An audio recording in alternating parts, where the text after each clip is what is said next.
આજે બનાવીશું ગણેશ ચતુર્થી સ્પેશિયલ ગોળ ચૂરમાના લાડુ. લાડુ બનાવવા માટે મિક્સિંગ બાઉલમાં 2 કપ ઘઉંનો કરકરો લોટ ઉમેરશું.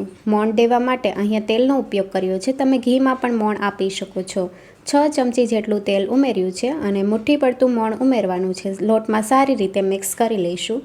તો આ રીતે સારું એવું બાઇન્ડિંગ આવી ગયું છે અને મુઠ્ઠી પણ પડે છે.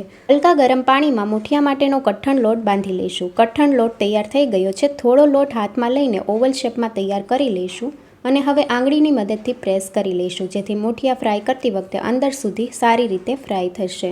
મીડિયમ ગરમ તેલમાં મુઠિયાને ફ્રાય કરી લઈશું. એક બાજુથી ફ્રાય થાય એટલે ચમચીની મદદથી સાઈડ ચેન્જ કરી લઈશું. ગોલ્ડન બ્રાઉન કલરના થઈ ગયા છે. ઝારાની મદદથી કાઢી લઈશું. મુઠિયા ઠંડા થઈ જાય પછી પીસ કરી લઈશું.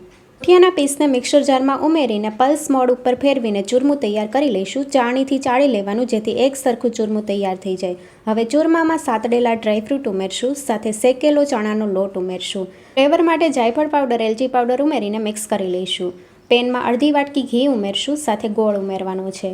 ગોળ 1 કપ જેટલો લીધો છે. મેલ્ટ થાય ત્યાં સુધી થવા દઈશું. ગોળ સારી રીતે મેલ્ટ થઈ ગયો છે. ચૂરમામાં ઉમેરી દઈશું. મિક્સ કરી લઈશું. ચૂરમામાં બાઇન્ડિંગ આવી ગયું છે. જો ચૂરમું છૂટું લાગતું હોય તો થોડું ગરમ ઘી ઉમેરી શકો છો.